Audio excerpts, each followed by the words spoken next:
We just need a few croissants, please. It's all she wants right now. I'm sorry, ma'am. I really can't help you with that. Poor mother begged bakery for expired cake. What the stranger did next will restore your faith. On a bitter, wind-whipped afternoon in Chicago, where the winter chill sank deep into your bones, Miller's Hearth Bakery on Elm Street was a haven of warmth. The air inside was thick with the comforting scent of roasted coffee, sourdough, and cinnamon waiting to be boxed up for happy families. But amidst the cheerful chatter and clinking mugs, a quiet storm of desperation stood trembling by the glass doors. A frail, exhausted woman named Sarah stepped inside, her worn winter coat offering little protection from the elements, and deep lines of worry etched into her pale face. At her side stood her 7-year-old daughter, Emily. The little girl's wide blue eyes, though exhausted, still carried a faint glimmer of childhood hope. Sarah's shoulders physically shook as she gathered the courage to walk toward the counter. She had not eaten a single bite since Tuesday, and Emily's last meal had been a stale diner roll pitifully divided between them on a park bench. She didn't come to this beautiful bakery to buy anything. She had only come to swallow her pride and beg for the scraps others threw away without a second thought. Inside the bakery, everything felt painfully luxurious and out of reach to Sarah. Rows of fresh, crusty loaves were stacked neatly, cherry danishes gleamed under the warm display lights, and thick frosted cakes sat proudly on glass pedestals. She lowered her gaze, terrified that the judgmental stares of the suburban patrons would burn holes into her remaining dignity. Emily clung tightly to her mother's frayed sleeve, her small fingers red from the cold. Approaching the register with heavy, hesitant steps, Sarah felt the polished hardwood floor was too clean for her scuffed, muddy boots.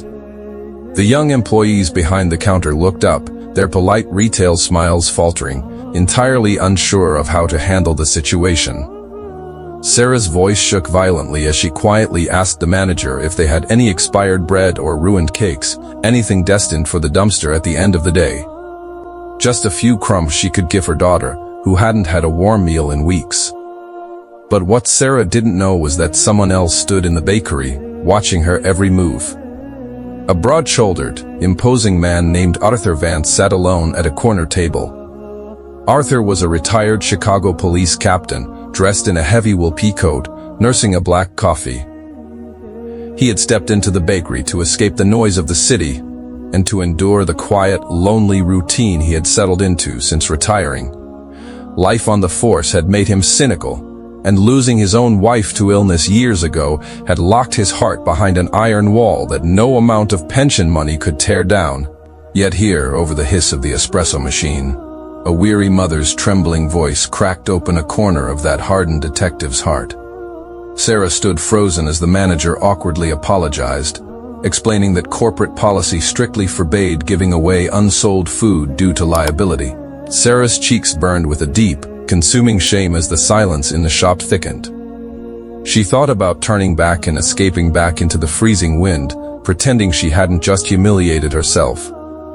But Emily tugged gently at her sleeve, her eyes drifting toward a massive strawberry shortcake behind the glass. The little girl didn't ask for it. She knew better. Children like her learned early what dreams were allowed and which ones weren't. Arthur noticed every single detail. The way the little girl instinctively hid behind her mother. The way Sarah tried so desperately to shield her child from the harshness of the world, despite the invisible weight crushing her down. Arthur felt a sudden, fierce protectiveness rise in his chest. It wasn't just pity, it was a profound recognition of suffering. He didn't just see a homeless woman, he saw a mother fighting a war she was losing. Arthur stood up, his heavy boots echoing on the wood floor, and walked with authority toward the counter. He didn't wave his wallet around or demand attention. He simply pulled out a crisp $100 bill and ordered the staff to box up the large strawberry shortcake, 3 hot turkey sandwiches, and 2 large thermoses of hot soup. Sarah watched in stunned confusion. When the towering former police captain turned to her, she braced herself for a lecture about pulling herself up by her bootstraps. Her heart tightened in fear. Instead, Arthur placed the heavy bags of warm food gently on the counter and slid them toward her. But as he did, his sharp eyes caught a glimpse of the tarnished silver pendant hanging around Sarah's neck, a St. Michael police shield with a very specific badge number engraved on the back. Arthur's breath caught in his throat. "Where did you get that?" he asked, his voice thick with sudden emotion. "That was my father's," Sarah whispered, terrified. "John Sullivan." Arthur's eyes filled with tears. John Sullivan had been his first partner, a man who had taken a bullet for Arthur 20 years ago. Arthur had lost touch with the family, completely unaware that Sarah's ex-husband had maliciously drained her bank accounts during a bitter divorce, leaving her with nothing but debts and her father's necklace.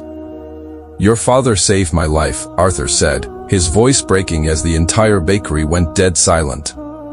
"And your ex-husband belongs behind bars for what he did to you." He knelt down to Emily's eye level, handing her the massive box of cake, before looking back up at Sarah. "I'm not just buying you a meal, Sarah. I'm calling the best lawyer in Chicago. We are going to get your life back." Sarah collapsed into sobs, the agonizing weight of her struggle finally breaking as Arthur held her by the shoulders. The bakery staff wiped their eyes, profoundly moved by the scene unfolding before them. In the end, we are reminded that true provision arrives at the exact moment we need it most, often from the most unexpected hands.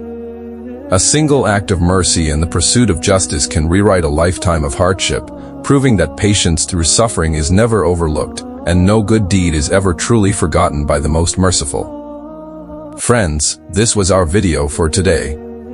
Please let us know in the comments which country you watched this video from. And if you want to hear more emotional stories like this, then please give this video a like right now and subscribe to the Islamic Tales YouTube channel.